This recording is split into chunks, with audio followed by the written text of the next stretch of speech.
this is your third composition task where we're using Garageband, not on the iPad, but this time on the Mac. I've given you a template where you have 3 short rhythmic patterns where you can create an overlapping pulse. So here we have the first pattern. Let's have a listen.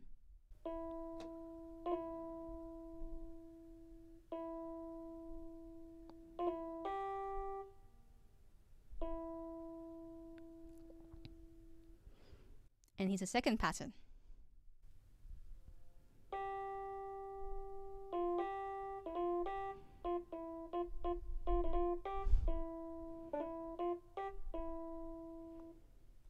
And then here's the third pattern.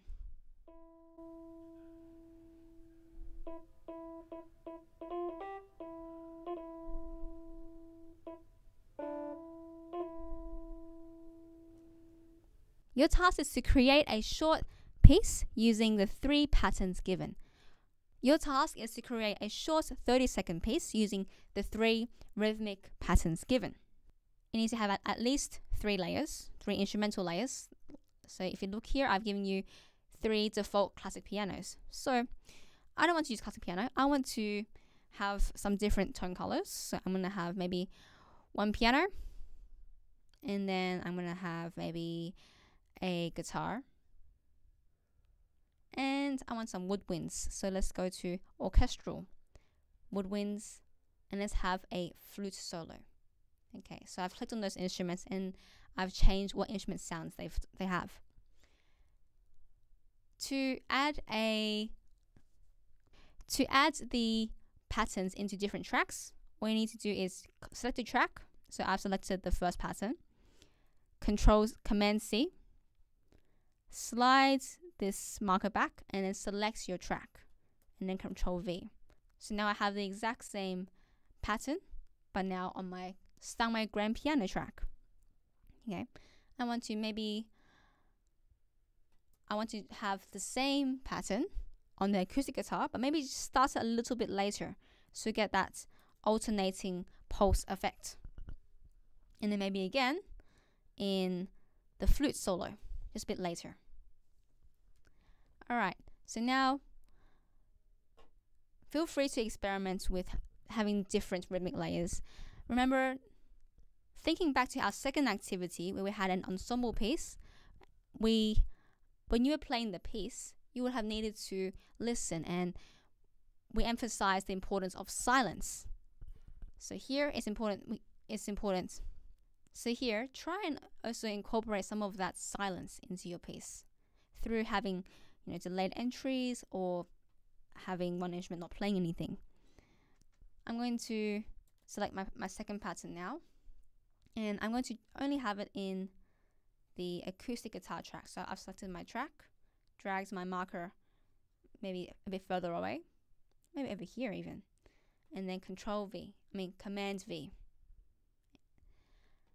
And then I'm going to have a different pattern, the third pattern in the flute section.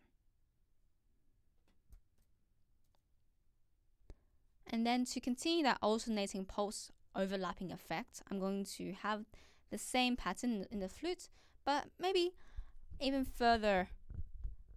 But this time, the pattern will come in a bit later in the flute, and the piano won't have the pattern.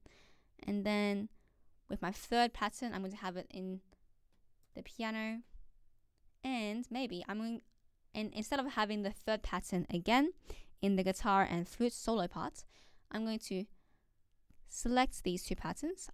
What I've done is I've clicked and dragged to select these 2 units, Command C, and I want these 2 units to start a little bit before the piano track. So I have the acoustic guitar selected, to Command V, and there we go.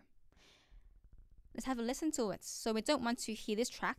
This was where our original patterns were. I'm going to select the mute icon, and then I'm going to click the rewind button.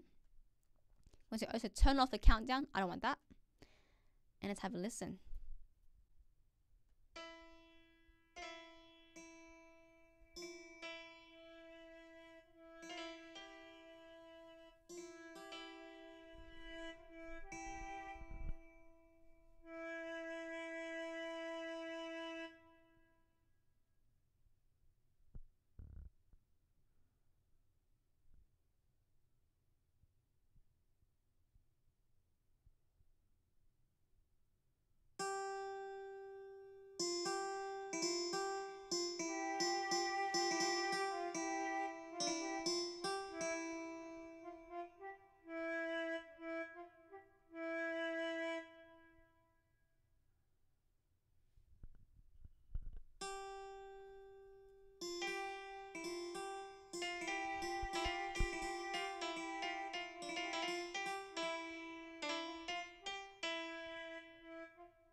and that's your task.